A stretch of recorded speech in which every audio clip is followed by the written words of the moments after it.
Next is this tape, और हमने इसकी मेजरमेंट गिवन है a length measuring 466 millimetres. Alright.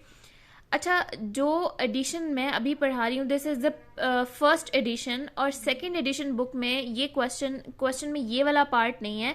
Directly in दो पार्ट्स के बाद ये थर्ड पार्ट है, ये रिमूव्ड है. और ये इसलिए रिमूव्ड है क्योंकि इसमें इसका सी पार्ट नहीं सॉल्व कर सकते, सी पार्ट का आंसर नहीं आता. तो वो क्यों नहीं आता वो मैं अभी आपको एक्सप्लेन करती हूँ और मैं समझा भी देती हूँ, क्योंकि basically I am giving the concepts. आगे से उन कॉन्सेप्ट्स को हर क्वेश्चन के अकॉर्डिंग मोल्ड करना, उन्हें खुद से समझना आपका अपना काम है. बाज़ औक़ात क्वेश्चन डिफरेंट होते हैं, लेकिन अगर हमें कॉन्सेप्ट समझ आ जाए, अब मोस्टली मैं जो बुक्स समझा रही होती हूँ अगले के पास एग्जैक्टली वही बुक नहीं होती, चेंज भी हो सकती है. तो इसलिए कॉन्सेप्ट में हर टॉपिक का दे दूंगी और उसके अकॉर्डिंग डिफरेंट क्वेश्चंस है तो वो आप लोग खुद सॉल्व करेंगे. ठीक है. Now we have here is 466 millimeter. Alright. Now we have to convert it into nearest centimeter first. ठीक है. सबसे पहले हमने इसको सेंटीमीटर में कन्वर्ट करना है. तो उसके लिए हम पहले देखते हैं कि which is the smallest quantity and which is the biggest. Definitely जैसे हमने देखा था कि 1 centimetre is equals 10 millimetres. All right. This is the smaller unit and this is the largest unit. अब हम जब स्मॉलर से लार्जेस्ट यूनिट में जाते हैं तो हमने पार्ट 1 में देखा था कि हम डिवीजन करते हैं. ठीक है. Now we will write it. अब ये है 466. मैं इसको ऐसे लिख देती हूँ 400 मिलीमीटर प्लस 66 मिलीमीटर्स.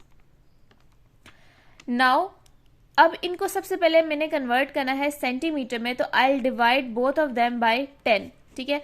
400 को भी मैं 10 से डिवाइड कर दूंगी और 66 को भी मैं 10 से डिवाइड कर दूंगी. This will become 40 and this will become 6.6. So add up होने के बाद 46.6 centimetre. Now the millimeter has been converted into centimeters. अब हमारे पास सबसे पहले हमने इसको राउंड ऑफ करना है टू द नियरेस्ट सेंटीमीटर. ठीक है.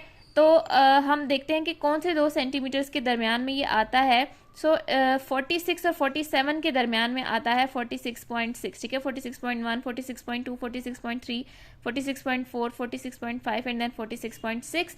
तो डेफिनेटली 5 से आगे है तो ये नेक्स्ट सेंटीमीटर के ज़्यादा करीब है.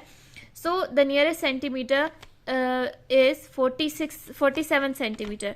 Now to the nearest 10 centimetre. अब कौन से 2 टेंस के दरमियान में आती है ये वैल्यू? 40 एंड 50 के दरमियान में. 46 इन दोनों के मिड में आता है. ठीक है. तो 46 डेफिनेटली 45 से आगे होता है. तो ये नेक्स्ट 10 के नियरेस्ट है. So the nearest 10 centimetre will be 50 centimetre. अब नियरेस्ट 100 सेंटीमीटर इसका हम फाइंड नहीं कर सकते, या आता ही नहीं है, या फिर मुझे नहीं समझ आ रहा कि इसको कैसे फाइंड करना है. बिकॉज 46.6 जो 200 के बीच में आता है वो 200 है, 0 एंड 100. तो अब ये है 50 से पीछे. तो डेफिनेटली मैं इसको राउंड ऑफ करूँ नियरेस्ट 100 पे तो मैं इसको 0 पे तो राउंड ऑफ नहीं कर सकती, और 100 पे भी ये नहीं जाता according to the rules. So the answer of this part I am unable to understand, or this is wrong. That is why it has been removed from the second edition. Now the fourth one is the distance of 16 kilometers. इसको round of करना है to the nearest 10 kilometres. तो ये बहुत easy है. 16 कौन से 2 tense के दरमियान में आता है? 10 एंड 20 के दरमियान में. तो इसका नियरेस्ट हमारे पास क्या है? 20. सो नियरेस्ट किलोमीटर क्या है? 20 kilometre. Round down to the nearest 5 kilometres. तो अब हम 5 में इसको देख लेते हैं. यानी कि 1 प्लेस पे 5 होना चाहिए. ठीक है.